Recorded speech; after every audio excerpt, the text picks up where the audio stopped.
আজ আমরা কোথায় যাচ্ছি জানো? রেডি হয়ে পড়েছি আজকে যাওয়ার জন্য, কারণ আজকে যাচ্ছি আমি ভোট দেওয়ার জন্য।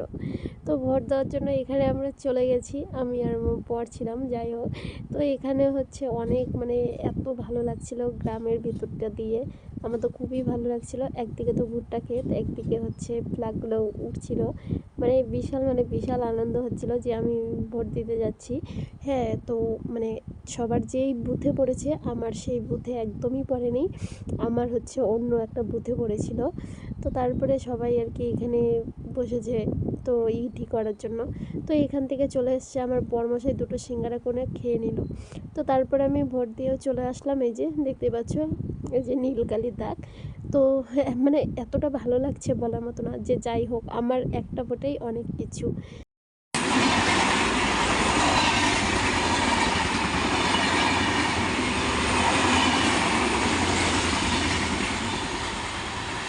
তো বাড়িতে এসে ড্রেসটাও চেঞ্জ করতে পারিনি দেখে যে এরা চলে এসছে। এত অত্যাচার করছে বলার মতো না। তো চালের উপরে একটা আম গাছ আছে যেখানে ছোট ছোট আম হয়েছে, তো সেটাই খাবে। ওর হাতটা কেটে গেছে। এই যে বা সাইডের যে বান্দরটা দেখতে পাচ্ছ, ওর হাত একদম এমনভাবে কেউ দাও দিয়ে আর কি কূপ দিয়েছে বা হাতটা। তো ওরা তো আর জানে না, ওরা তো পশু, তাই না? ওরা তো জানে না যে টক খেলে পাকবে। এত কষ্ট, আমারই দেখে এত কষ্ট লাগছিল বলার মতো না।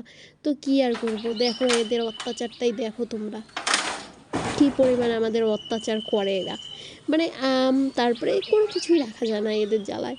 কি বলবো বলো তো। চালের গুঁড়ো রোদ্রে দিয়েছে আমার শাশুড়ি মা, আমরা খেতে বসছি। তো চালের গুঁড়োটাই ওর মেন টপিক ছিল যে চালের গুঁড়োটা ফেলে দেবে।